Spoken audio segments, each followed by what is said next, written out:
on, but the culmination of this will happen September 23rd, 2017. So obviously from today, we've got less than a month. Now, let's watch and see what it says. And it says, and there appeared a great wonder in heaven. So where's the wonder? It's in heaven. And we obviously know this is John, who was transported to the day of the Lord, or he's in the tribulation period, and he's getting to see future things before they actually happen. And so there he is, and he says, and there appeared a great wonder in heaven, a woman clothed with the sun, and the moon under her feet. And upon her head a crown of 12 stars.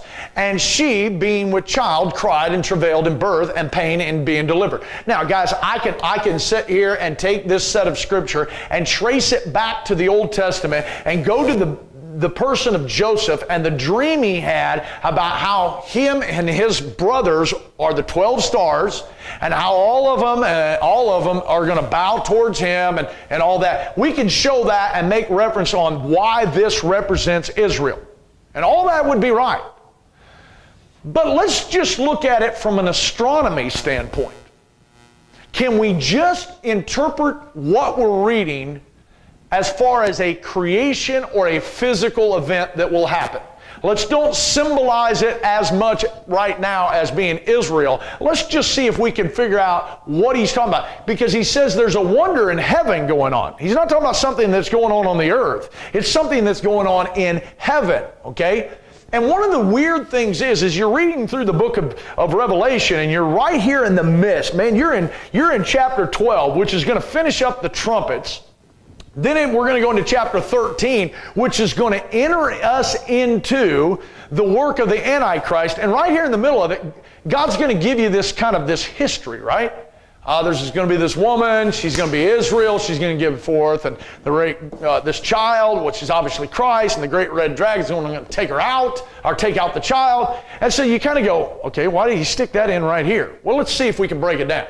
Now, when we look at in the night sky, what we're talking about is we have Virgo. And right now, as I'm teaching this, and as I'm telling you, some cool things are going on in the sky, you can't actually see it during the day unless you have the proper equipment to blind out the sun and be able to see what's behind it. But you have Virgo going on right here. Okay? And then right at the head of Virgo is Leo the lion. That's why we said the Sphinx connects all this. Okay? So if we looked up in the night sky, we would see Spica over here. And so here's what you're seeing, right? Okay? Then you see Leo the lion. So we said the story starts with Virgo, goes around, and ends with Leo the lion. Now, this is what we see as a configuration.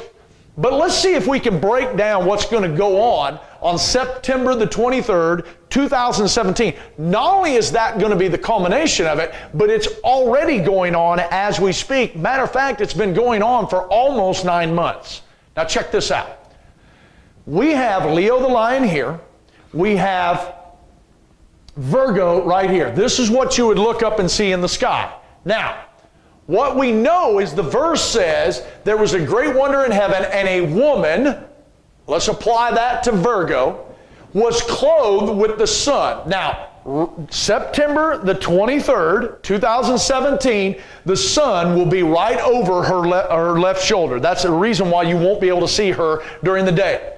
And it says she was clothed with the sun. The moon was under her feet. Okay? And what you'll see is the moon will be right over here to this side of her feet. So right now we have the sun up here clothing her. We have the moon at her feet.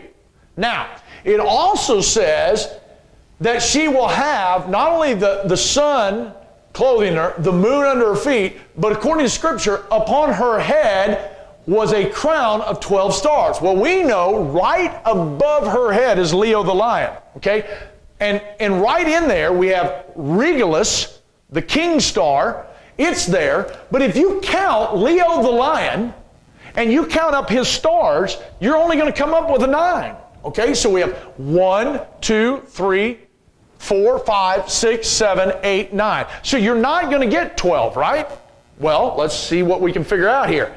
But September the 23rd, 2017, what you're going to see at that point is not only are you going to have the 9 stars above her head of Leo the lion, but on that very day, Venus, Mars, and Mercury are going to be lined up in the elliptical part of the sun. So in other words, right over her head. So now if you take the 9 stars of there and the 3 points of these 3 planets, then that would make up your 12 stars. Now, somebody may be smarter than I am going, hey, I don't know if you know this, but those are planets, those aren't stars.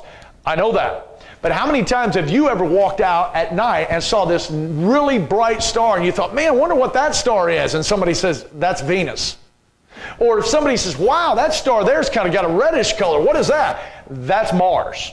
So from the perspective of a person like John standing on this earth looking out, a planet looks like a star in the night sky. So what we have is 12 stars above her head. We have the clothing of the sun over her left shoulder. We have the moon at her feet. Now, the story doesn't end there. It says, and being with child, she being with child, cried, travailing in birth, and pained to be delivered. Okay, now check this out. So she's obviously pregnant, this woman. Now, this woman that's pregnant is Virgo. What does her name mean? Virgin. Now check this out. Jupiter will be in what's known as retrograde for 9 months. Now, let me give you this example. Back in November of 2016, Jupiter entered into the middle or the womb of the constellation Virgo. And normally, it will end on it will continue in its trajectory on through, but what it's done for the last few months, exactly 9 months, is it went into retrograde, which means it is now circling inside of that area known as the womb of the woman. And what's going to happen, matter of fact, if you'll look, August the 8th, we've got Jupiter right here. So it entered in right here, it started circling back, and it's gotten to right here. On September the 23rd, 2017, what's going to happen is Jupiter is going to come forth between the legs of the Virgin as though he's been birthed from the Virgin. Now, for 9 months, just so happens to be 9 months, the same gestation period for a woman giving birth to a child, what you're going to have is that Jupiter is going to come forth. Now, what's going to happen is, people say, what's going to happen that day? And you go online, people are saying, well, that's the day of the rapture, and I understand what they're trying to teach from that. Others will say, hey, it's the start of the tribulation, and there's all kinds of theory. I want to go on record, and since I'm being filmed here, I want you to understand. I am not predicting anything.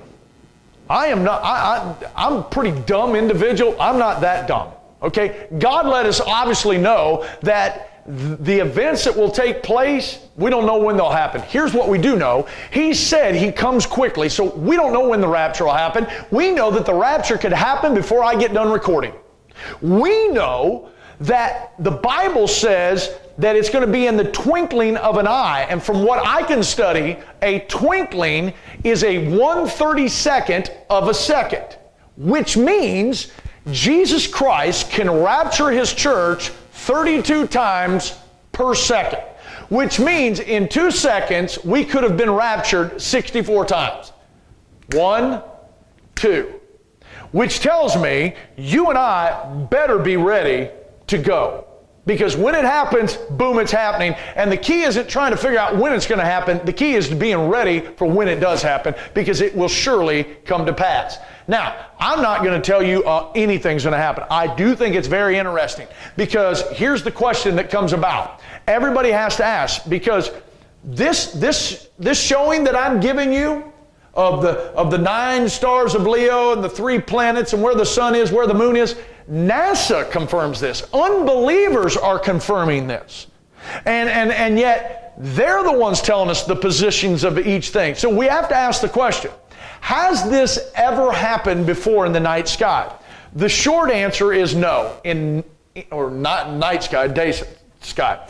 The short answer is no. In 7,000 years, you cannot put simulators in and go back and find it. You cannot put simulators together and move forward 7,000 years and find it happen again. And what I mean by simulators is what we can do, and I say we, I'm saying scientists, mankind, not me.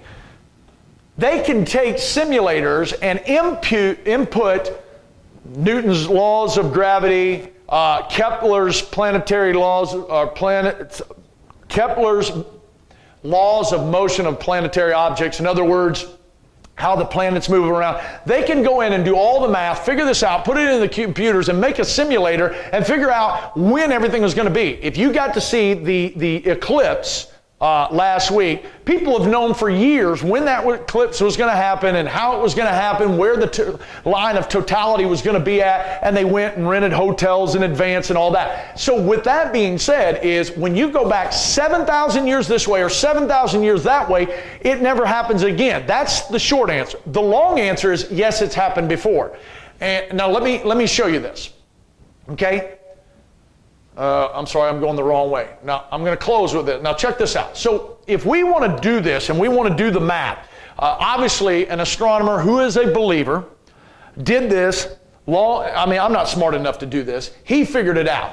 What you do is you start figuring what's known as a lunar calendar. That's what God works off of, is a lunar calendar. It's what the Hebrew people work off of a lunar calendar. They have 360 days in a year. We have a total of 365.25. They work off the moon, we work off the sun. Okay, so when you go back and you implement if you set it up in a simulator 360 days and you go back, the last time this event happened was August the 5th, 3,915 BC, or 6,017 years ago. Okay? That's where it is. The only difference is that Venus is not in the equation this time. It's now Saturn. So a different planetary object. Now, what does that mean? I don't know. But the bottom line is when you go and you look at this, what does it mean? What do you find out? So if you go back 6,017 years from where you and I are standing, and you go back in a simulator, where does that put you from a biblical timeline? That brings you to Genesis 3:15. And it says, and I will put enmity between thee and the woman, and between thy seed and her seed, and it shall bruise thy head, and thou shalt bruise his heel. Okay, the reason I wanted to bring all that out is to show you is this. Only twice in all of history where you can see all those 12 stars lining up, where you can see the sun and the moon at its proper spot, and how Jupiter has entered in and went into retrograde and came forth like birth was coming out of Virgo. Only twice in history has it happened. Okay? One time is going to happen here in a few weeks, September the 23rd, 2017. The other time is right when the sin entered into this world, and what you have is here's Adam, here's Eve, here's Satan, the serpent, and God is casting down certain judgments. And he's saying, you're going to be cursed for this, you're going to be cursed for that. And if you read into verse 16 of chapter 3, right after he tells this story, he tells Eve, you know what your problem's going to be now? You're going to have a lot of pain, a lot of pangs, a lot of sorrow when you give forth birth. And now check this out. So picture in your mind's eye, if you could get in the DeLorean from Back to the Future, you hop in the DeLorean, you punch in 2017 BC, you land over there in the garden, and you're standing as a bystander, and here's God saying, here's what's going to go down. I believe that God would have turned around and pointed up at Bethuel and said, Zareth, the seed is coming. And he would have gave the gospel story that day and showed how Bethuel was giving birth at that very moment. Okay? So when we look at that, now check this out. I don't have it on there, but if you go back to Genesis, or go back to Revelation chapter 12, verse 2, not only does it give you the picture of the woman who's giving birth, But it also talks to you about the pangs of her birth and the hurting of her birth. And we all know that Israel is going through sorrow and pangs of childbirth. That's how God describes the tribulation period. So let me be clear on this. Is the tribulation going to start September the 23rd? I don't know. I know that the tribulation starts with the signing of a peace treaty. Is the rapture going to happen then? I don't know. What's going to go on that date? I have no idea. I just know that it's interesting that in the sky, in the heavens, a great wonder is going to be seen on this planet that is almost verbatim what Revelation chapter 12, verse 2 has described. Now, it may not mean anything, it may mean everything. The key to this is not only are you ready, but you are actively working to get those who are not ready to be ready. So, all right, we'll stop. I was going to pick up. I've got about 7 minutes of class, but we're not going to pick up. We'll start with Libra next week, and then we'll go from Libra and work our way on through. And what we'll do, hopefully you'll get your book, get to reading that. Make sure that you get that, guys. You gotta turn in your homework. I mean, if you want credit and you want the certificate, you want the approval that you're going to get from going through LFBI institution, then you got to do the work. You got to put in the time, you got to put in the effort, and believe me, you need to do this now so that later on down in life, you will have a reservoir of things that you can pull from when you don't have all the time to put in the work. So make sure you do that. I'm still gleaning off of stuff I did in Bible college, and so make sure you do that. Once again, my email is on your syllabus. If you have any problems, any troubles, any concerns, you have any questions, call me. I'll get with you.